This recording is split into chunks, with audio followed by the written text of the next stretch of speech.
Selamat pagi anak-anak, akan saya jelaskan kali ini pembelajaran tentang trigonometri yang penyelesaiannya dengan Pythagoras.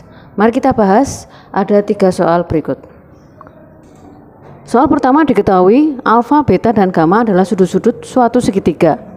Jika sin alfa sama dengan 12/13 dan cos beta sama dengan min 3/5, maka nilai sin gamma adalah, nah akan terlebih dahulu kita mencari sin alfa itu sebenarnya apa sih rumusnya, kan gitu.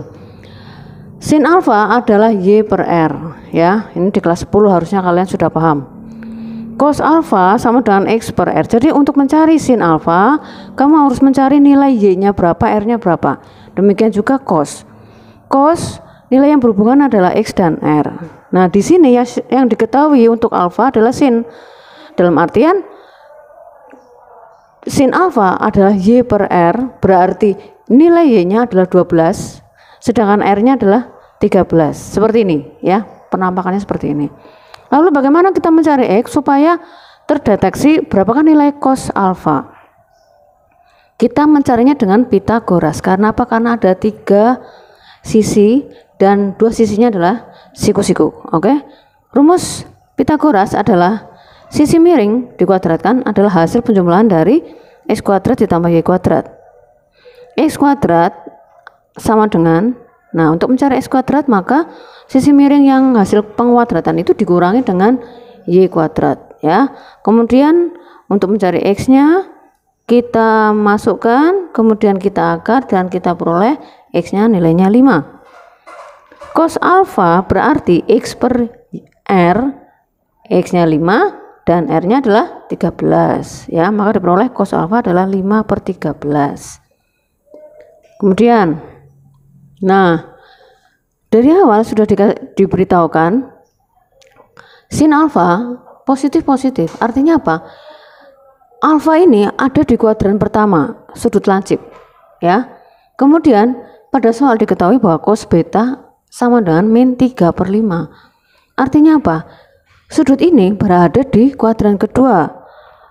Pasti dia tumpul karena lebih dari 90. Nah, penampakannya seperti ini, ya. Kalau tumpul dan ada yang min di kuadran kedua, berarti yang bernilai negatif adalah X-nya, karena dia ada di posisi sebelah kirinya 0. Ini sudut pusatnya 0, ya. Ini adalah kuadran, ya. Dibagi menjadi 4, kuadran 1, 2, 3, dan 4, ya. Cosnya kok min, berarti dia ada di kuadran keempat dan sudutnya sudut tumpul, ya, lebih dari 90. Oleh sebab itu cosnya bernilai negatif dan sinnya bernilai positif. Sebab itu ketika kita mencari cos beta, nilai negatif untuk saat ini dilupakan sementara karena kita hanya fokus ke mencari Y-nya. Karena toh meskipun nilainya min untuk X-nya, ketika dikuadratkan juga hasilnya akan positif, ya. Jadi hasil Y-nya ini adalah akar dari R kuadrat dikurangi X kuadrat, ya. Kita masukkan semuanya, ketemunya Y-nya adalah 4, ya. Cos beta itu adalah X per R. Kita mencari Y-nya. Nah, penggambarannya seperti ini, ya. Y-nya yang kita cari yang adalah 4 setelah kita cari tadi, yang diketahui adalah X-nya 3 dan R-nya 5. Oke? Nah, pada si 3 berlaku bahwa alfa ditambah beta ditambah gamma sama dengan 180 derajat. Yang ditanyakan adalah gamma. Gamma berarti alfa dan betanya ini kita pindah ke ruas kanan sama dengan, jadi 180 dikurangi alfa ditambah beta. Sin gamma, ketika kita mencari sin, maka di ruas kanan juga sama. Sudut ini kita buat menjadi sin, ya. Sin 180 dikurangi alfa ditambah beta, maka nilainya akan setara dengan sin alfa ditambah beta, ya. Nah, sin alfa ditambah beta itu rumus penjumlahannya adalah sin alfa cos beta ditambah cos beta kali sin cos alfa kali sin beta.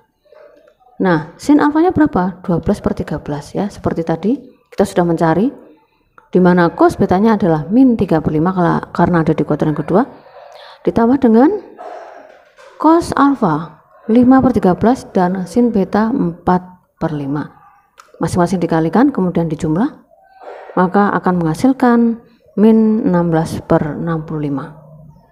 Demikian ya untuk penyelesaian soal nomor pertama. Sekarang penyelesaian soal nomor kedua. Jika diketahui sin 75 adalah sin 45 plus 30, maka berapakah nilainya? Ya, kita olah menjadi suatu bentuk angka. 75 adalah jumlah dari 45 ditambah 30. Di mana rumusnya adalah sin A kali cos B ditambah cos A kali sin B. Ya, kita masukkan semuanya. Kita masukkan bahwa sin 45 ditambah 30 adalah sin 45 kali cos 30 ditambah cos 45 kali sin 30. Nah, ini adalah sudut istimewa. Jadi kalian harus ingat. Jika kalian mengingat, maka ini dengan gampang sekali kalian selesaikan ya, karena sudah ingat lah. Kalau belum ya coba dilihat lagi. Kemarin pembelajaran sudah saya berikan ya. Sin 45 berapa, cos 45 berapa, cos 30 berapa, sin 30 berapa. Kalian lihat lagi di daftar atau tabel sudut istimewa, dan akhirnya kita kalikan masing-masing dan kita jumlah, hasilnya adalah 1/4 akar 2. Loh Bu, bentuk ini menjadi bentuk ini seperti apa? Bagaimana caranya? Nah, kalian masih ingat materi SD asosiatif ya? Mananya yang sama? Oh, yang sama adalah 1/4 dan akar 2-nya. Kita keluarkan, kemudian sisanya dari 1/4 akar 2 adalah 1, karena dibagi ya. 1/4 akar 2 dibagi 1/4 akar 2 adalah 1, dan 1/4 akar 6 dibagi 1/4 akar 2 menghasilkan akar 3. Demikian ya. Jadi 1/4 akar 2 kali akar 3 ketemunya 1/4 akar 6 ditambah 1/4 akar 2 kali 1 menghasilkan 1/4 akar 2.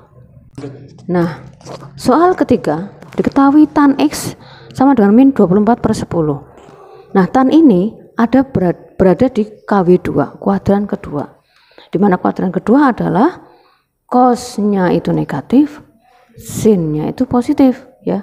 Di soal sudah diketahui bahwa tan X itu di kuadran kedua ya.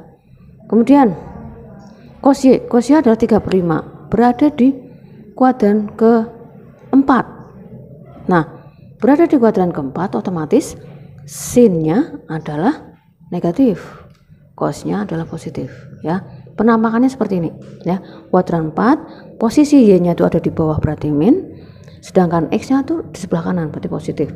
Sedangkan kuadran kedua, X-nya adalah negatif karena di sebelah kirinya 0, kemudian Y-nya adalah positif karena di atas ya. Jadi untuk penampakannya, X-nya ini adalah sudut tumpul ya, dari 0 sampai di suatu titik di kuadran kedua, dan sudut Y-nya ini ya berasal dari 0 lalu ke kuadran keempat. Nah, sebesar ini sudutnya ya, penampakannya seperti itu. Oke. Kemudian apa yang diminta? Tentukan cos X dikurangi Y ya. Kita tahu bahwa tan X adalah Y per X, maka Y-nya adalah 24, X-nya adalah 10 ya. Kita mencari dulu nilai R-nya. Nilai R-nya adalah hasil penjumlahan dari kuadrat masing-masing ya, X dan Y. Kita jumlahkan, maka ketemunya adalah 26 untuk R ya, R yang ada pada X ini. Itu sehingga kita bisa mencari nilai cos X berapa, min X per R. Kenapa min? Karena ada di kuadran kedua ya, min 10/26. Kemudian sinnya, sin X-nya adalah positif ya, 24/26. Oke. Kemudian kita beranjak, kita mencari cos Y. Cos Y adalah 3/5 sama dengan X per R. Nilai Y ya yang kita cari adalah selisih ya, kuadrat dari selisih R kuadrat dikurangi S kuadrat ya. Setelah kita cari ketemunya 4, berarti sin Y adalah min 4/5, ada di kuadran keempat. Sinnya negatif karena berada di posisi bawah. Demikian ya penampakannya. Kemudian apa yang diminta? Berapakah nilai dari cos X min Y? Cos X min Y sama dengan ini ya, saya hapus karena nggak cukup.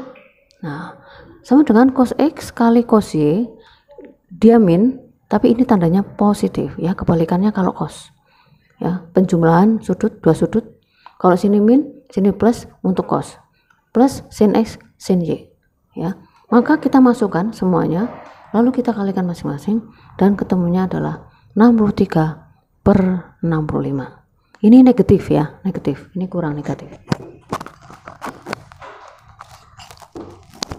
Negatif ya.